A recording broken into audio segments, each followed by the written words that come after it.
Assalamualaikum warahmatullahi wabarakatuh. Alhamdulillah wahdah wassalatu wassalamu ala rasulillah. Allahumma salli ala nabil hashimiyyi Muhammadin wa ala alihi wa sallim tasliman. Khususan lahrat al-mu'azzam al-mukarram guru agung pangasahabanan Syekh Syekh Ahmad Sahibul Wafat Tajul Arifin radhiyallahu ta'ala anhu. Al-Fatihah. Bismillahirrahmanirrahim. Alhamdulillahi rabbil alamin. Ar-Rahmanir Rahim. Maliki yaumiddin. Iyyaka na'budu wa iyyaka nasta'in. Ihdinas siratal mustaqim. Siratal ladzina an'amta 'alaihim ghairil maghdubi 'alaihim waladdallin. Amin. Bapak Ibu ikhwan akhwat saudara yang berbahagia, alhamdulillah kita kembali tabaruk kitab Miftahus Sudur karya Guru Agung Pangsa Abanom Syekh Ahmad Sahibul Wafat Tajul Arifin.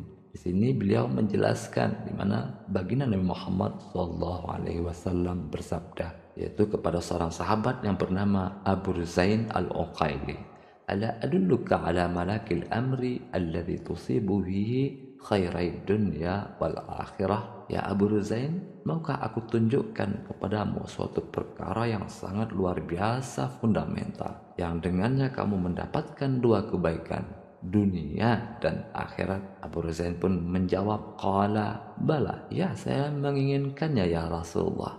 Maka beliau kemudian bersabda, "Alaika bimajalis zikri, hendaklah engkau berada di majlis-majlis zikir, di tarekat-tarekat sufi. Wa idza khalauta faharrik lisanaka bidzikrillah, dan bila engkau sendirian, bila engkau tidak di keramaian, gerakkanlah lidahmu dengan zikir kepada Allah."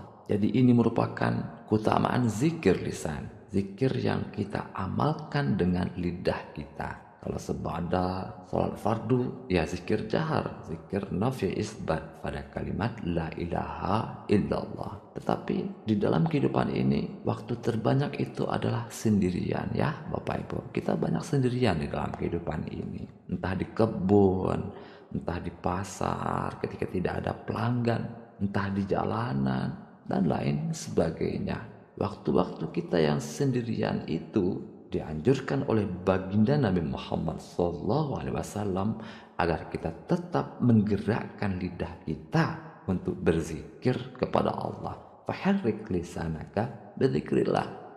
Ya mungkin tidak zikir jahar, kita memperbanyak istighfar, astagfirullahalazim, astagfirullahalazim, astagfirullahalazim, atau istighfar lengkap, astagfirullahalazim alladzi la ilaha illa wal hayyul qayyum wa atubu ilaihi, atau astaghfirullahal ghafurur rahim, astaghfirullah rabbi min kulli dzambin wa atubu ilaihi, atau selawat Allahumma shalli ala sayyidina Muhammad, atau selawat Bani Hashim yang kita sudah biasa amalkan, Allahumma shalli ala nabil hashimi Muhammadin wa ala alihi wa sallim tasliman. Dalam sendirian kita tetap membasahi lidah kita dengan zikir kepada Allah. Basah lidah kita itu dengan zikir ya Bapak Ibu, karena ini adalah amalan yang paling dicintai dan yang paling utama. Dari Malik bin Yukhamir, ia mendengar Mu'adz bin Jabal pernah bertanya kepada baginda Nabi Muhammad SAW, "Inna akhira kalimatin faraqtu 'alaiha Rasulullah SAW,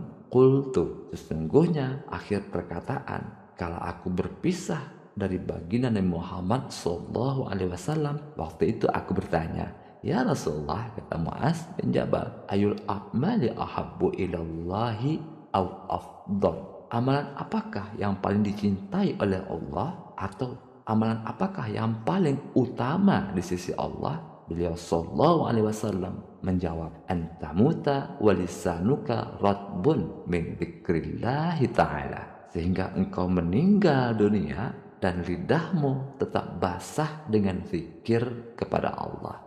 Luar biasa sekali ya Bapak Ibu sekalian. Jadi jangan meremehkan amalan lidah, jangan mengabaikan amalan lidah zahir kita ini, karena memiliki keutamaan yang sangat luar biasa di sisi Allah. Lidah kita tetap ada tugas, dan semoga lidah kita itu tetap basah dengan zikir kepada Allah hingga saat kita meninggal dunia.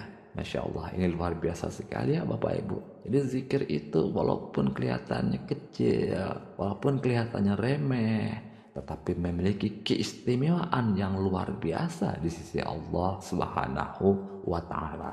Kenapa demikian Bapak Ibu sekalian? Karena zikir itu dalam kalam-kalam pangarsa Abah Anom, zikir itu adalah mengendalikan pikiran, membina pikiran, mendidik ingatan kita.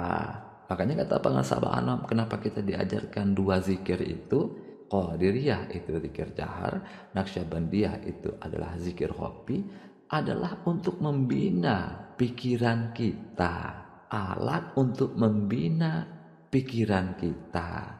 Supaya apa? Supaya tidak kesana kemari, supaya tidak ngablu, ngacaprak, ngalir ngidul. Kenapa demikian? Karena kalau pikiran kita itu goplah, mindlessness, kaditu kadio kesana kemari, liar, tidak terkendali, inilah yang menyebabkan kita itu menjadi mood swing. Mood kita tidak stabil, turun naik, sehingga menyebabkan kita menjadi goncang, menjadi ragu. Jadi keraguan, kegoncangan batin, mood swing istilahnya itu ya, itu disebabkan karena pikiran kita itu ngablu ngacaprak ngalir ngidul itu loh Bapak Ibu. Ketika kita sedang sendirian, lagi bahagia, lalu pikiran kita kemana-mana, loh nanti tiba-tiba jadi sedih sendiri loh Bapak Ibu. Nah ini harus dikendalikan, harus dibina pikiran yang bodoh ini. Bagaimana caranya? Ya ini, wa idza khallauta faharrik lisanaka bidzikrillah. Sedang sendirian, di sawah, di atas kendaraan, jangan lupa gerakkan lidahmu dengan zikir kepada Allah. Karena dalam kalam pangarsa Abah Anom, Bapak Ibu sekalian, nah perihal setan, kan kita sering berbicara, wah zikir itu adalah benteng dari setan. Zikrullah hisnun minasyaitan. Zikir kepada Allah itu adalah benteng dari setan. Nah, kadang-kadang kita tidak mengetahui bagaimana proses jebolnya benteng. Namanya benteng itu kan ada masanya nanti jebol, kebobolan. Nah, kita harus mengerti bagaimana kerja setan di dalam batin kita. Nah, ini ada dalam penjelasan beliau. Setan itu bertajalli, memanifestasi di dalam pikiran kita, Bapak Ibu. Jadi kalau pikiran kita kemana-mana, disitulah setan bertengger. Makanya dalam kalam pangarsa Abah Anom, setan itu bertenggernya di dalam pikiran kita. Dari pikiran kita itulah nanti tembus ke dalam perasaan, tembus lagi ke dalam kemesraan, kecintaan. Di dalam kita diobrak-abrik, dikacau balaukan, digoncangkan, dibuat ragu. Apa tandanya? Yaitu ketika pikiran kita yang ngablung ngacaprak ngalir ngidul itu Bapak Ibu. Jadi jangan kita remehkan pikiran kita yang kemana-mana itu. Di situ setan bertengger. Jadilah kita goncang, jadilah kita ragu, jadilah kita mudah untuk melakukan kejahatan, mudah melakukan kemaksiatan. Nah itu karena pikiran kita yang kesana kemari ketika kita sedang sendirian. Makanya dalam sendirian kita tetap belajar untuk mendawamkan zikir. Kita gerakkan lidah kita dengan zikir kepada Allah untuk membina, mendidik, mengendalikan pikiran kita yang masih bodoh ini ya Bapak Ibu. Wa iza khalauta faharrik lisanaka bidzikrillah.